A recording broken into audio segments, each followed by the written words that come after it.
اسی لیے قرآن کریم اعلان کرتا ہے، فرمایا وَكَمْ أَهْلَكْنَا قَبْلَهُمْ مِنَ الْقُرُونِ، میری زمین پہ فساد نہ کرو، میری زمین پہ انتشار نہ پھیلاؤ، میری زمین پہ قتل و غارت نہ پھیلاؤ، زمین میری ہے تیری نہیں، تیرے باپ کی نہیں۔ میں اپنی بے نیازیوں پہ جب آؤں گا پھر افراد کی بات نہیں، خاندان اور قبیلوں کی بات نہیں۔ وَكَمْ أَهْلَكْنَا قَبْلَهُمْ مِنَ الْقُرُونِ، میری بے نیاز ذات وہ ہے، میں ملکوں کے نام و نشان مٹا دیا کرتا ہوں۔ فَأَخَذَتْكُمُ الصَّاعِقَةُ وَأَنْتُمْ تَنظُرُونَ،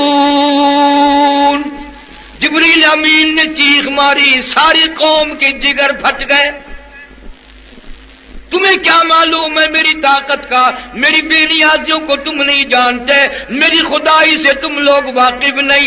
میں چاہوں ایک آن میں سارے نظام عالم کو برباد کر دوں، روکنے والا کوئی نہیں، ٹوکنے والا کوئی نہیں، پوچھنے والا کوئی نہیں۔ میری ذات خدا ہے، میں بے نیاز ہوں۔ انما امرہ اذا اراد شیئا ان یقول لہ کن فیکون، جو میں چاہتا ہوں کہتا ہوں ہو جا، وہ خود بخود ہو جایا کرتا ہے۔ میں لیبر کا محتاج نہیں، منصوبہ بندی کا محتاج نہیں، وسائل اور اسباب کا میں محتاج نہیں، میں خدا ہوں۔ آج تک تو ہمیں خدا کی پہچان نہ ہوئی، وہ قبروں میں سے آنے کے بعد ہوگی۔ لا الہ الا اللہ محمد رسول اللہ پڑھتے ہیں، لیکن اب تک تو یہ کلمہ یہاں سے یہاں تک بھی نہیں پہنچا۔ کتنے میل کا سفر ہے، منہ میں اور تھوڑی میں، اب تک تو یہ کلمہ یہاں بھی نہیں پہنچا، تو یہاں تک کب آئے گا؟ بہت ہی خوبصورت انداز میں مولانا قاری محمد حنیف ملتانی صاحب کا بیان مدنی سنیے۔ کریم صلی اللہ تعالیٰ علیہ وسلم نے، او لوگوں میری امت پہ ایسی بربادی آئے گی، قرب قیامت ہوگا، فتنے آئیں گے، برباد ہو جائیں گے لوگ، کلمہ پڑھتے ہوئے موت نہ آئے گی، قرآن کریم کی تلاوت کرتے ہوئے موت نہیں آئے گی، درود پاک پڑھتے ہوئے موت نہیں آئے گی، ادھر موت کا جھٹکا لگے گا، ادھر منہ میں کنجری کا گانا ہوگا۔ ارشاد فرمایا مدنی کریم صلی اللہ تعالی علیہ وسلم نے، اے لوگوں میری امت اتنی بگڑے گی، اگر کسی پرانے امتی نے اپنی ماں کے ساتھ زنا کیا میرا امتی بھی کرے گا۔ فرمایا ہر گھر سے، ہر کوٹھی سے، ہر بنگلے سے، ہر کمرے سے، چاروں طرف سے مرنے والے کی موت آ رہی ہے، برابر کہیں نہ کہیں سے کنجری کی آواز آ رہی ہے، کفن پہنایا جا رہا ہے، میت کو غسل دے رہے ہیں، کہیں نہ کہیں سے کنجری کی آواز آ رہی ہے، جنازہ پڑھ رہے ہیں، کہیں نہ کہیں سے کنجری کی آواز آ رہی ہے، میت کو قبر میں اتار رہے ہیں، کہیں نہ کہیں سے کنجری کی آواز آ رہی ہے۔ مشکوٰۃ شریف میں حدیث موجود ہے، فرمایا جناب محمد مصطفیٰ صلی اللہ تعالی علیہ وسلم نے، او لوگوں موت کے وقت کی پیاس سے پناہ مانگو، اتنی شدید پیاس لگتی ہے سمندر پلا دو پیاس نہیں بجھتی۔ ارشاد فرمایا محمد عربی صلی اللہ تعالی علیہ وسلم نے، او لوگوں موت کے وقت کی تلخی سے پناہ مانگو، اتنا زبردست منہ کڑوا ہوتا ہے، قیامت قائم ہو جائے گی مگر موت کی تلخی نہ جائے گی۔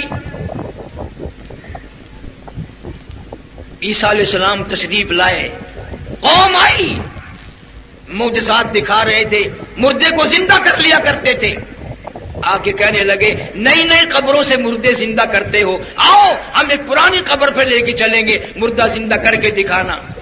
عیسیٰ علیہ السلام تشریف لے گئے، قبر پہ کھڑے ہو کے فرمایا قم بإذن اللہ،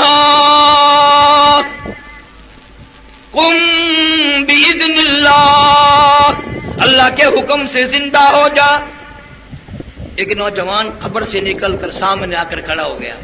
عیسیٰ علیہ السلام نے پوچھا آپ کون ہیں؟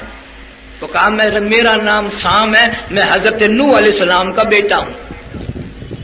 عیسیٰ علیہ السلام کا دماغ ہل گیا، تو بڑا پرانا آدمی ہے، بڑا عرصہ قبر میں گزار بیٹھا، بڑی مدت قبر میں گزار کے آیا ہے کہ جی ہاں. تو عیسیٰ علیہ السلام نے فرمایا ملاقات تو اللہ نے کرا دی، قبر کا کچھ حال بتا، قبر کا کوئی منظر بتا، قبر کی کوئی خبر بتا، قبر کی کچھ اطلاع دے، وہاں بنتی کیا ہے. علماء کرام نے لکھا وہ نوجوان رونے لگا اور کہنے لگا او عیسیٰ علیہ السلام آپ کو قبر کی بڑی ہے، قبر کا حال معلوم کرنا چاہتے ہو، قبر کا منظر معلوم کرنا چاہتے ہو، قبر کی خبر معلوم کرنا چاہتے ہو، آپ مجھ سے پہلے یہ کیوں نہیں پوچھتے کہ موت کا جھٹکا کتنا شدید ہے.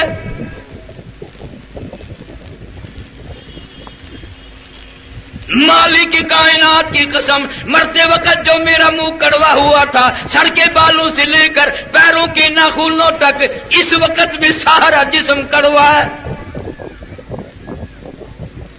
قرآن تصدیق کرتا ہے کلو نفس ذائقۃ الموت، ہر نفس نے، ہر جاندار چیز نے ذائقہ چکھنا ہے. پتہ چلا قرآن سے موت کا ذائقہ منہ میں بھی آئے گا. کیلا کھاتے ہو، زبان کو کیلے کا ذائقہ معلوم ہے، مالٹے کا ذائقہ معلوم ہے، آم کا ذائقہ معلوم ہے، سیب کا ذائقہ معلوم ہے، انگور کا، شہتوت کا، انجیر کا، ہزاروں پھلوں کے آپ کی زبان کو ذائقے معلوم ہے، ہزاروں گوشت طریقوں کے، بیکری کے سامان کے، ہزاروں مٹھائیوں کا ذائقہ معلوم ہے، ہزاروں جوسوں اور شربتوں کا ذائقہ معلوم ہے. پر اے کو آج کے مسلمانوں، تم نے کبھی بھی قبرستان میں جا کر یہ نہیں پوچھا وہ قبر والو ذرا بتاؤ تو صحیح موت کا ذائقہ کیسا ہے؟ تیرے منہ میں ابھی آیا نہیں، انہوں نے تجھے بتایا نہیں، تجھے پتہ کیسے چلے کہ موت آئے گی کیسے؟ ارشاد فرمایا مدنی کریم صلی اللہ تعالی علیہ وسلم نے اور لوگوں موت کے وقت کے پسینے سے پناہ مانگو. ایسا پسینہ آتا ہے ساری زندگی میں کبھی نہیں آیا. ارشاد فرمایا محمد کریم صلی اللہ تعالی علیہ وسلم نے اور لوگوں موت کے وقت کی گھبراہٹ سے پناہ مانگو. اتنا زبردست گھبراہٹ آئے گا ساری زندگی میں کبھی نہیں آیا. ارشاد فرمایا مدنی کریم صلی اللہ تعالی علیہ وسلم نے اور لوگوں موت کے جھٹکے سے پناہ مانگو، موت کے صدمہ عظیم سے پناہ مانگو، موت کے خطرناک وقت سے پناہ مانگو. اتنا سخت جھٹکا لگتا ہے آدمی کے جسم میں منوں کے حساب سے لہو رت بلڈ ہے، ایک جھٹکا لگنے سے قطرہ باقی نہیں رہتا. کانوں کے پردے پھٹ جاتے ہیں، آنکھوں کا نور ختم ہو جاتا ہے، 360 رگیں ٹوٹتی ہیں. فرمایا کلا اذا بلغ التراقی وقیل من راق وظن انه الفراق والتفت الساق بالساق الى ربك يومئذ المساق. رگیں ٹوٹتی ہیں، اعضاء چھوٹتے ہیں. حدیث پاک میں آتا ہے پیروں کی طرف سے رگیں چھوٹنے لگتی ہیں، مرنے والا کڑاک کڑاک کی آواز سنتا ہے. تجھے غم نہیں، تو نے مرنا تھوڑا ہی ہے. نہ امیر مرے گا نہ غریب مرے گا، یوں ہی جھٹکا لگے گا. تیاری کیا ہے؟ اللہ والے اسی بات کو روتے چلے گئے. امام احمد بن حنبل رحمت اللہ علیہ اتنا جلیل القدر ولی، وقت کا ابدال، وقت کا پرہیزگار متقی، بیٹا کہتا ہے ابا کا آخری وقت آیا، اتنے پسینے آئے کپڑوں سے گزر کر زمین پہ ٹپکنے لگے. میں نے پوچھ لیا ابا جان یہ گھبراہٹ کیسی، یہ پسینے کیسے، یہ پریشانی کیسی؟ فرمایا بیٹے موت کا وقت قریب آ گیا، آپ کو کیا فکر ہے؟ فرمایا فکر کیوں نہیں، اعلان ہوا قرآن میں ان بطش ربک لشدید، میری پکڑ بڑی سخت ہے، سنبھل کے آ.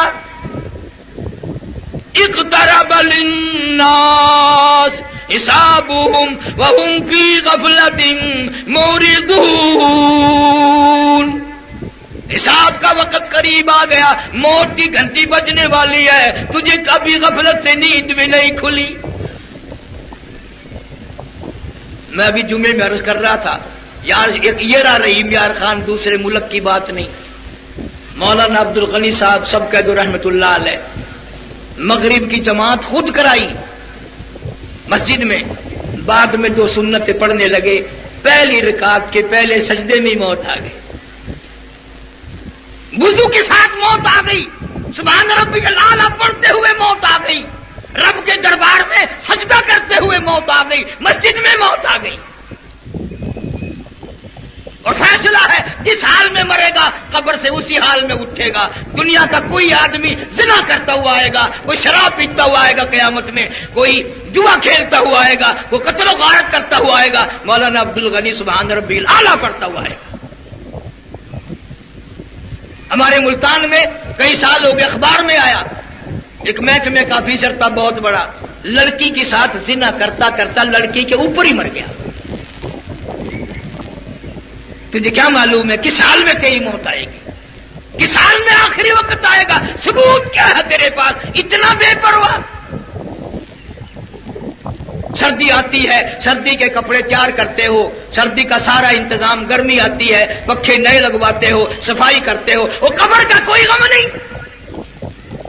اس کی تیاری کب کرو گے واپس آ کر؟ ظلم سے، زیادتی سے، بدماشی سے کوئی بھی باز نہیں آتا. جناب مدنی کریم صلی اللہ تعالی علیہ وسلم کی ذات اقدس ہے، 13 دن مسلسل بیماری ہے، بخار ہے، بڑی پریشانی ہے، دیوانوں پروانوں کا جھمگٹا ہے، رو رہے ہیں، آواز لگائی ہے، خود ہوش آیا، فرمایا اصل الناس، کیا لوگوں نے نماز پڑھی ہے؟ فرمایا قالوا لا، نہیں، بل ينتظرونک، بلکہ آپ کا انتظار فرما رہے ہیں. فرمایا مر ابا بکر ان یصلی الناس، حکم دو میری طرف سے ابو بکر صدیق کو میرے مصلی پہ کھڑا ہو کر نماز پڑھائے. محدثین نے لکھا ہے ہماری اماں عائشہ صدیقہ رضی اللہ تعالیٰ عنہ نے عرض بھی کیا، یا رسول اللہ کسی جری آدمی کو حکم دو، میرا باپ تو کئی دنوں سے پہلے ہی رو رہا ہے. اذا جاء نصر اللہ کی صورت جب سے نازل ہوئی ہے، رات کو روتا ہے، دن کو روتا ہے، ہر وقت روتا ہے، کھانا نہیں کھاتا اور کہتا ہے یار کی جدائی کا وقت آ گیا. آج جس نماز کی پرواہ نہیں ہے، سیدنا علی مرتضیٰ اور حضرت عباس رضی اللہ تعالیٰ عنہ کو بلایا اور دونوں ہاتھ امام الانبیاء صلی اللہ علیہ وسلم نے ان صحابہ کے کندھوں پر رکھے. خدا کی قسم بخاری شریف میں تفصیل ہے، قدم مبارک جمتا نہ تھا، گھسٹتے ہوئے مسجد میں تشریف لائے.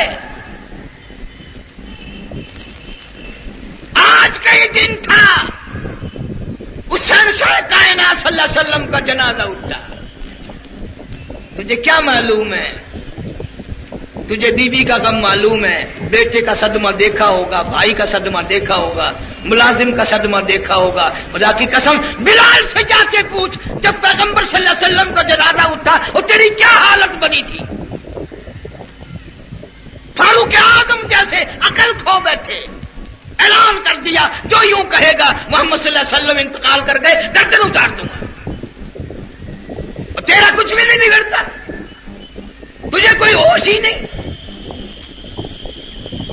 تشریف لائے، نماز میں شرکت فرمائی، منبر پر تشریف فرما ہوئے، پروانے جمع ہو گئے. کیا اعلان فرمایا جس کا تیرے خیال میں کبھی ضرورت بھی نہیں ہوئی؟ فرمایا لوگوں، جس کو میں نے گالی دی ہو وہ آج گالی دے لے، جس کو میں نے برا کہا ہو آج کہہ لے، جس کا میں نے قرضہ دینا ہو وہ آج وصول کر لے، قیامت میں مطالبہ نہ کرے. میری آخری زیارت ہے، میرا آخری وقت ہے، میں اعلان کرتا ہوں کوئی بھی ہو آج مجھ سے بدلہ لے لے. ایک جوان اٹھا اور کہنے لگا یا رسول اللہ صلی اللہ علیہ وسلم، میرا کوئی گناہ نہ تھا، قصور نہ تھا، جرم نہ تھا، آپ کے ہاتھ مبارک سے چھڑی میری کمر میں لگ گئی تھی اور جب بار بار آپ اعلان کر رہے ہیں تو میں بدلہ لینا چاہتا ہوں. فرمایا آ جا. خدا کی قسم تمام صحابہ کرام رونے لگ گئے جب وہ پیچھے آیا. اور وہ کہنے لگا جی معاف کرنا، جب بدلہ ہی آپ نے دینا ہے اور میں نے لینا ہے تو میری کمر ننگی تھی، خدا کی قسم بیمار ہاتھوں سے اس محمد صلی اللہ علیہ وسلم نے اپنی کمر سے کرتا اٹھا دیا، آج آپ بدلہ لے لے، آج لے لے۔ اس نے آگے بڑھ کر دونوں کندھوں کے درمیان مہر نبوت تھی، اس کو بوسہ دے کر کہنے لگا مجھے آپ نے کم مارا تھا، عمر بھر کی تمنا تھی، آرزو تھی، حسرت تھی، کبھی تو اللہ موقع دے میں مہر نبوت کو بوسہ دوں، آج میری تمنا پوری ہو گئی۔ آپ کو کوئی فکر نہیں، کوئی غم نہیں، نہ قبر کا، نہ حشر کا، نہ قیامت کا، نہ پلسرات کا، نہ حساب و کتاب کا، کوئی غم بھی نہیں۔ قرآن کہتا یوم یفر المرء من اخیہ و امہ و ابیہ و صاحبتہ و بنیہ، اما ابا بیوی اولاد کوئی بھی کام نہیں آئے گا۔ یا ایھا الناس اتقوا ربکم ان زلزلۃ الساعۃ شیء عظیم،